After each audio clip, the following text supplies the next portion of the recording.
Okay, so the first section I'm going to paint here is the torso, and as you can see, it's going to be like a dark gray color. So usually what I'll do is I'll look at some reference material, some pictures of what Shredder looks like from the cartoon, and even some like for instance, here's a really good picture here of just Shredder kind of standing there. So I will go ahead and use that as my reference and then go from there. So now we're going to just really quickly start doing like a dark gray completely on this. I can add any detail after the fact, and of course he will have that belt, which is actually a physical piece, so I don't need to paint a belt on the actual body. But let's go ahead and just like really quickly, because it's a little bit of a darker gray, because like what I have here is, always make sure you shake your paints if you're using acrylics like me, because they will be like less juicy. But you see, here's the gray I have here. And what Shredder has is like a little bit darker, so what I'll generally do is I'll say, hey, add like maybe a drop of black. And the only thing I will caution is if you're using custom colors, kind of know the formula you used, so when it's actually time to make more, when you're putting on another coat of paint, you're not going to be like, oh, well, what color did I use? And then you get a color that's kind of close-ish, and it's not quite there, and you end up just painting a different color again. But it's not too bad because, you know, if it's at least pretty close, it's not going to be the worst case scenario. But then I just gotta locate my paintbrush, which of course I didn't locate before I started filming here, and then I'll mix up the paint and then I'll start painting that. So let's go ahead.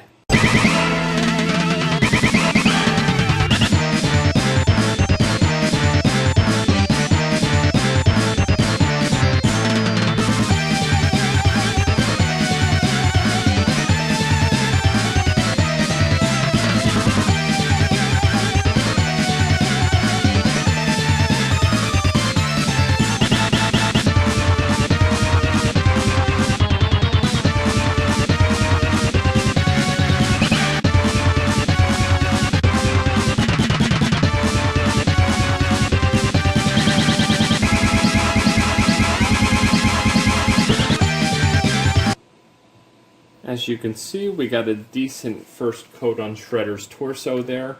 So then I'm going to go ahead and use one of his legs next. And what I will do is, a lot of times what I'll do is I'll paint one color first and then another color next. So at this point, I'm just going to paint the black color on his legs and leave the knee pads alone. So let me go ahead and do that, and I'll show you how we do this. It's not too hard. This is probably one of the easiest parts. And of course the good part about this is I can just hold the joint part and not have to touch any part of the leg while I'm painting it and get paint all over my hand. So let's go ahead and do that right now.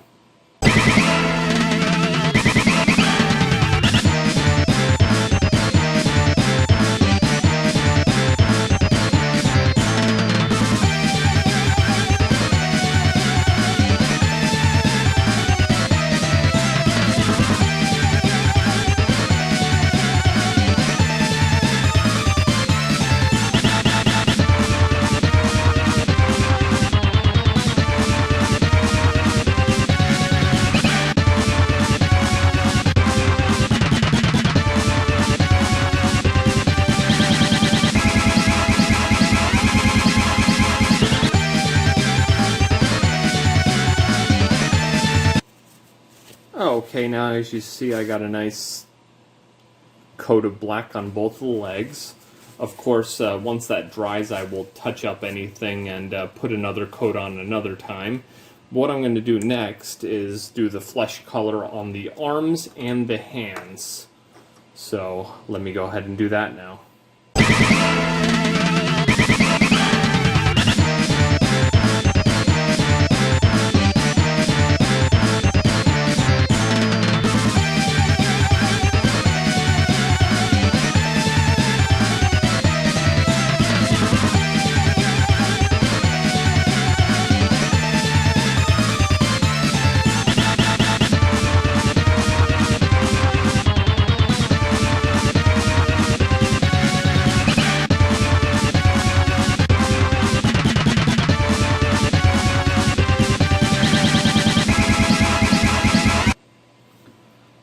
Okay, now that's all the skin color areas that I'm going to paint for now. Last thing I'm probably going to do at this point is paint this silver on Shredder's helmet, which at this point I'm just going to use the gray. I'm just going to use the plain old regular gray and call that a day. I might change the color at a later date, but that's a good thing. You can put a coat of paint on something and put another coat of paint on it over it, and nobody will ever know. So all I'm going to do right now is that. Take the gray, plain old gray, and just put it on Shredder's helmet here. Here he is. And that way I can do the flesh color another time, and I won't have to worry about the two of them blending together, and then I can put a second coat of gray on the helmet. Because that's one thing you want to do when you're painting these things. Try your best not to paint two colors that are going to be touching at the same time, or at least without ample drying time, because all that's going to happen is the two colors are going to end up mixing, and it's going to look awfully bad, of course. But yeah, it's one of those things. You don't have to be like some sort of crazy Picasso artist in order to do this stuff. You just kind of have to have a sense of what color everything should be, and you should be able to paint your own action figures if you at least have like a little bit of hand-eye coordination and a decently steady hand. Because, you know, if your hands are too shaky, you're not going to be able to do decent detail work. The good thing about the bigger figures is you can do a lot more details that you wouldn't normally do on the smaller ones, because with the smaller ones, they're just so much smaller, and you either would need a really small paintbrush or just a great eye for detail, which unfortunately I do not have. So, just like when you buy the figure in the store, you tend to leave a couple of the details out because you just can't get that in depth with it, and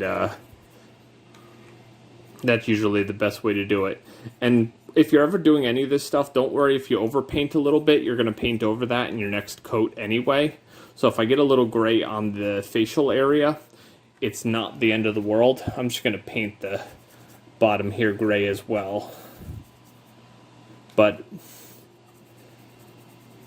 you can always apply another coat of paint, and there's no need to worry that you painted an area you don't necessarily want to paint. Because, trust me, I know from experience with all the other figures I did that I showed in my last video, you're going to be able to touch this up later, and it won't be a big deal. But yeah, that's looking pretty good for now. As I said, the thing to keep in mind is it's just the first coat of paint. When you paint a bit more on the figure, the paint will stick on the plastic a little bit more. And the one thing you want to do is just kind of like minimize the handling of the figure. This part isn't as important because it's going to be like against his neck. I mean like against his back. But it's good that it's not completely white. And if there's any problems or imperfections, I can always take care of them in the next coat anyway. But this is just to get a basic coat of paint on the plastic. Because the thing to remember is paint sticks on paint a lot better than paint sticks on plastic. But yeah, that's basically going to be my first coat of paint for Shredder here. And then another time, I will put more paint on the figure when a lot of this dries. But for now, that's all. And I'm sure I'll be back with you and I'll be like, hey, it's tomorrow again. But for you, it's going to be like in 2 minutes. But yeah, that's the first coat of paint. And then after this, of course, I'm probably going to do all the gray parts, like the knee pads, the arm pads, all that stuff. And then another coat for the helmet. But yeah, that's all for now, and we're going to get to the next part of this video right now.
Okay, now at this point we're getting to the final parts of the black work on these legs. Basically, I don't have a specific amount of coats that I would do. It's just kind of as long as I don't see like any of the underlying color showing through, then I know we have the paint kind of thick enough. So like, I'd say 2 to 3 coats. But I really can't say for sure. But the one important part is to try to get the paint on smooth, because acrylic paint will look kind of weird if it's not. But it's kind of one of those things, as you're painting a lot of this stuff, you will learn how to deal with like your particular kind of paints or your particular kind of plastic. Different materials and different combinations will, how do you say it, work together differently. But yeah, the black on these legs is looking pretty good.